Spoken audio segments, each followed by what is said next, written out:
all change again. Policy is changing, politics is shifting, technology is accelerating.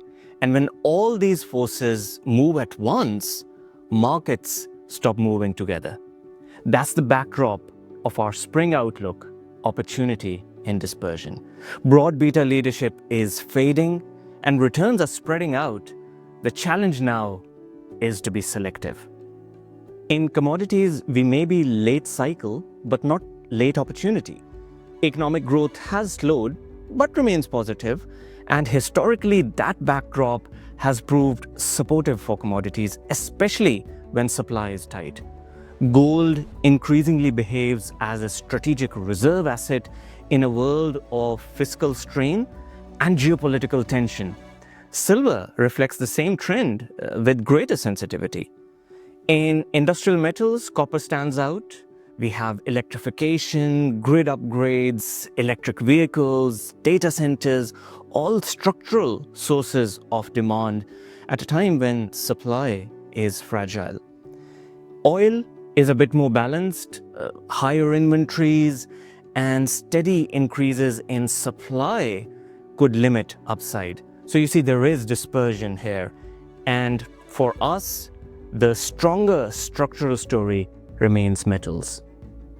In equities, the question isn't whether markets rise, it's where leadership sits. The US, of course, remains central, but concentration is high and differentiation within sectors, especially tech, is increasing. Outside the US, the opportunity set is wider. Europe has fiscal momentum. Japan continues its governance reform. UK has income resilience. And emerging markets are benefiting from AI supply chains, commodity market strength, and a weaker dollar. So this is not a year for blanket exposure. It's a year for regional and sector selectivity. The same selectivity applies to thematics. We're focused on energy addition, geopolitics, and technology infrastructure.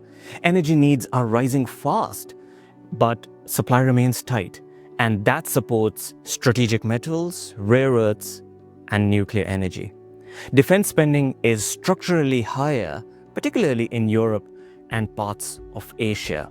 And the AI build-out is moving from software to physical infrastructure, driving demand for chips, power, and data capacity. Not every theme will move at the same speed. Finally, in crypto, the next phase is about implementation. It's not about hype. The narrative is shifting from should we own it to how should we size it? Bitcoin is increasingly viewed alongside gold. Ethereum and Solana introduce staking income, and regulation is no longer a threat. It's becoming a framework. Used deliberately, small allocations can improve portfolio efficiency, but of course, discipline matters. Opportunity in dispersion means leadership won't be uniform. Assets, regions, themes will move at different speeds. That makes investing more complex, but also more interesting for those willing to be selective. That's the lens behind our spring outlook, and one we'll continue to revisit as the year unfolds.